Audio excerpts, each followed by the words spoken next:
ആദ്യ ദിനത്തിന്റെ ആത്മവിശ്വാസത്തിലിറങ്ങിയ കേരളത്തിന് തുടക്കത്തിൽ തന്നെ രാമകൃഷ്ണ ഘോഷിനെ പുറത്താക്കി അങ്കിത് ശർമ്മ ബ്രേക്ക് ത്രൂ നൽകി. 8ാം വിക്കറ്റിൽ ഉറച്ച കോട്ട പോലെ നിന്ന വിക്കിയും ഘോഷുമാണ് മഹാരാഷ്ട്ര സ്കോർ 200 കടത്തിയത്. പിന്നാലെ വിക്കിയെയും രജനീഷിനെയും പുറത്താക്കി മഹാരാഷ്ട്രയെ ആദ്യ ഇന്നിംഗ്സിൽ 239 ഒതുക്കി കേരളത്തിന്റെ പേസർമാർ. MD നിതീഷ് 5ഉം ബേസിൽ 3ഉം വിക്കറ്റ് വീഴ്ത്തി. ഏദൻ ആപ്പിൾ ടോമും അങ്കിത് ശർമ്മയും ഓരോ വിക്കറ്റുകൾ നേടി.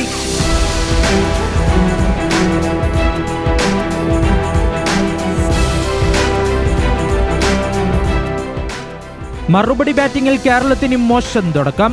രജനീഷിന്റെ ഇരട്ട പ്രഹരത്തിൽ കേരളം വിറച്ചു. അക്ഷയെയും ബാബ അപരിചിതനെയും രജനീഷ് വീഴ്ത്തി. രോഹൻ കുന്നുമ്മൽ സച്ചിൻ ബേബിയെ കൂട്ടുപിടിച്ച് രക്ഷയ്ക്കായി ശ്രമിച്ചെങ്കിലും മുൻ കേരള താരം ജലക് സക്സേനയ്ക്ക് മുന്നിൽ രോഹൻ കുടുങ്ങി. 27 റൺസുമായി രോഹൻ പുറത്ത്. കേരളത്തിന്റെ സ്കോർ വെറും 35. പിന്നാലെ രസം കൊല്ലിയായി മഴയെത്തിയതോടെ 2ാം ദിനം അവസാനിപ്പിക്കുകയായിരുന്നു. സച്ചിൻ ബേബിയും സഞ്ജു സാംസണുമാണ് ക്രീസിൽ. 7 വിക്കറ്റുകൾ കയ്യിലിരിക്കെ ലീഡ് ലക്ഷ്യമിട്ട് 3ാം ദിനം കേരളം ഇറങ്ങും. ബാറ്റിംഗ് ദുഷ്കരമായ പിച്ചിൽ കേരളത്തിന്റെ സൂപ്പർ താരങ്ങൾ എത്രത്തോളം പിടിച്ചു നിൽക്കുമെന്നത് മത്സരത്തിൽ നിർണായകം. Sports desk, news Malayalam.